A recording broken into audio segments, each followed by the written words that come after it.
Welcome everyone to our discussion today. We are delving into a complex and often sensitive question. Should people with a history of mental health conditions be barred from certain jobs? It's a topic that touches upon public safety, individual rights, and societal understanding of mental health.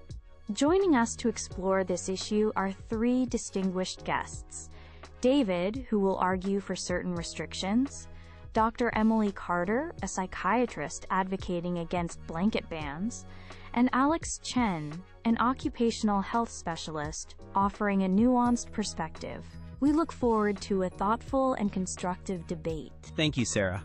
This is indeed a delicate subject, and I want to preface my remarks by saying that this isn't about stigmatizing individuals with mental health conditions. My primary argument centers on the non-negotiable imperative of public safety, particularly in professions where the stakes are exceptionally high. Consider roles such as airline pilots, surgeons responsible for life and death decisions, or armed police officers who must react impeccably under immense pressure. In these fields, any impairment in judgment, cognitive function, or emotional regulation could have catastrophic consequences for many people.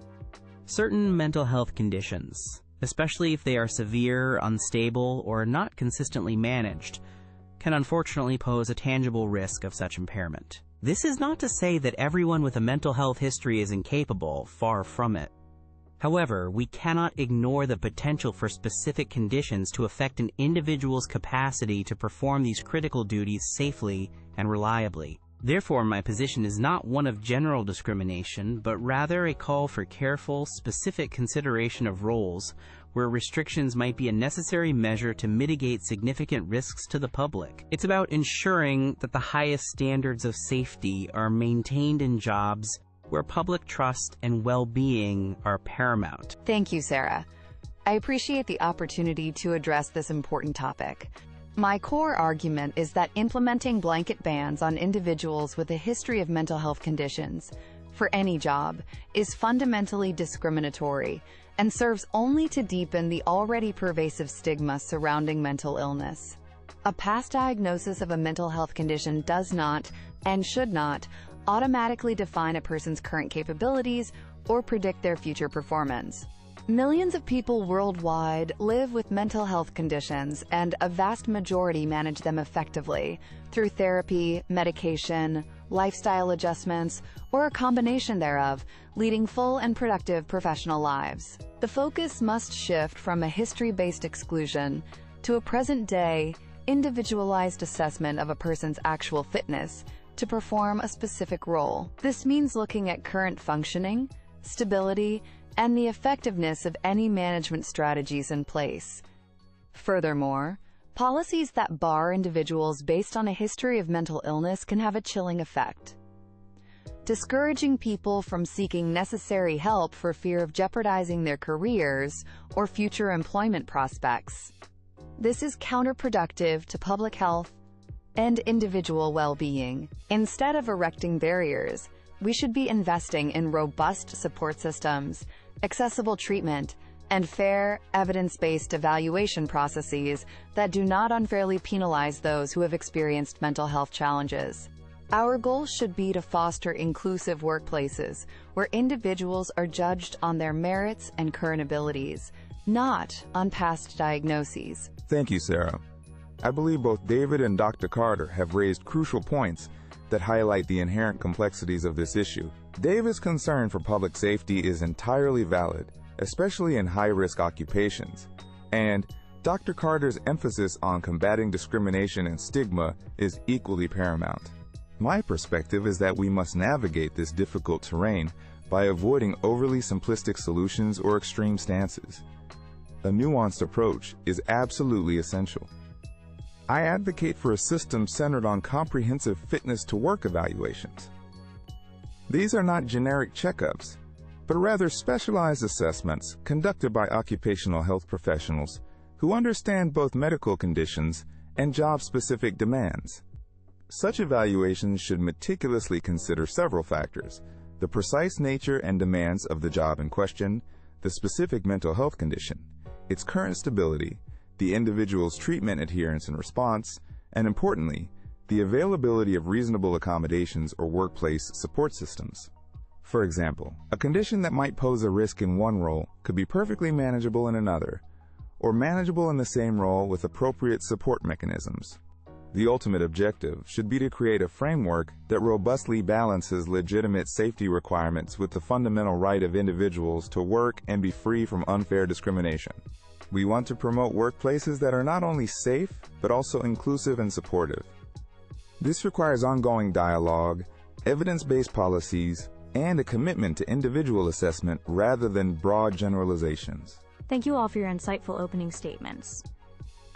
David, Dr. Carter has strongly argued against blanket bans, emphasizing individual assessments. Alex has also proposed detailed fitness to work evaluations. How do you respond to the idea that such individualized processes can sufficiently mitigate the risks you're concerned about, especially in high-consequence roles? I acknowledge the value of individual assessments, and I agree they are preferable to outright blanket bans across all job types. Dr. Carter and Alex make valid points about the capabilities of many individuals who manage their conditions effectively. However, my concern persists for those very specific, extremely high-stakes professions.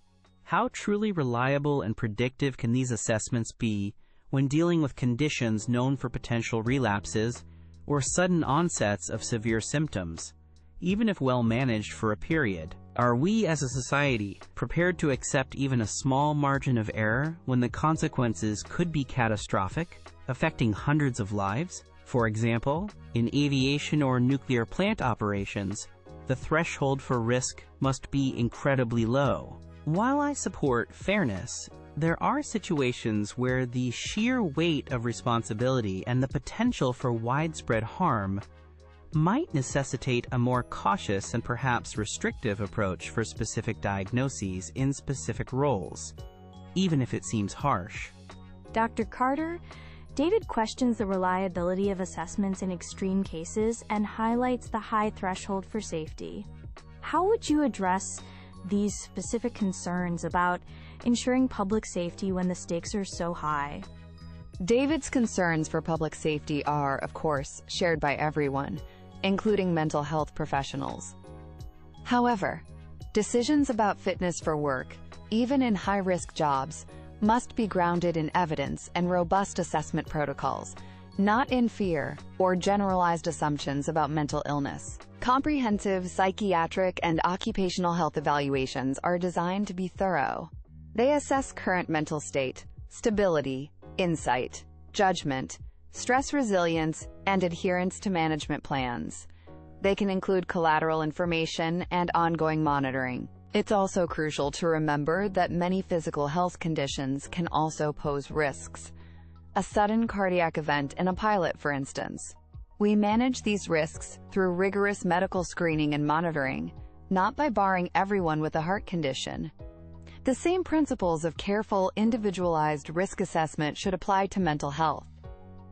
Policies driven by an overestimation of risk due to stigma can lead to unfair exclusion and prevent capable individuals from contributing, while not necessarily enhancing safety more than current comprehensive evaluations already do. Alex, you've advocated for these fitness-to-work evaluations. Could you elaborate on how these assessments can be practically and ethically implemented, especially considering the need for ongoing monitoring and support that Dr. Carter touched upon, and David's concerns about reliability? Certainly, Sarah. The practical implementation of fitness-to-work evaluations in these contexts is key. It's not a one-time check, particularly for roles with dynamic risk profiles or for individuals with conditions that may fluctuate.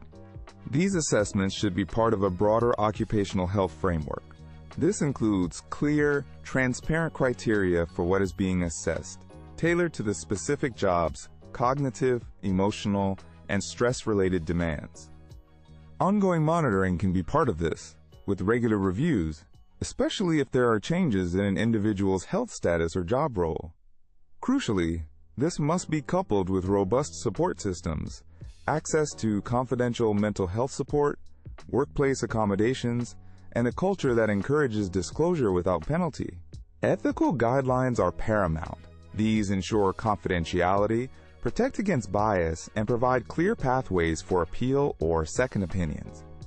The goal is a dynamic, responsive system that ensures both safety and fairness, rather than a static, exclusionary one. It's about managing risk, not attempting to eliminate it entirely at the cost of individual rights, because absolute elimination of all risk is rarely feasible. In closing, while I've listened carefully to the arguments for individual assessment and support, my fundamental position remains anchored in the paramount importance of public safety in critical occupations. When the potential consequences of an error are catastrophic, the duty of care to the public must, in my view, sometimes lead to difficult decisions regarding who can perform these roles. This isn't about underestimating individuals' resilience or the effectiveness of treatment for many, but about acknowledging that in a limited set of high-risk scenarios, a cautious approach involving restrictions may be unavoidable to ensure the highest possible level of safety. It's a complex balance, I concede, but one where the scale must ultimately tip in favor of protecting the public from undue risk, however small that risk might be perceived by some. To conclude, my argument is a strong plea against discrimination and for the fair and humane treatment of individuals with a history of mental health conditions. These conditions are treatable, manageable, and do not define a person's entire capacity or future. Focusing on individualized assessments of current fitness, rather than on past diagnoses, is the only just and effective path forward. We must challenge the stigma that fuels fear-based policies. Our efforts should be directed towards building robust systems of support, promoting mental health literacy, and ensuring that workplaces are truly inclusive and accommodating. Let us not allow outdated prejudices to deny capable individuals their right to contribute their skills and talents in any profession for which they are demonstrably fit. In summary, the most responsible and ethical way forward is through an evidence-based, balanced approach that centers on meticulous, individual fitness-to-work evaluations for specific roles. This approach acknowledges legitimate safety concerns while upholding principles of non-discrimination and inclusivity.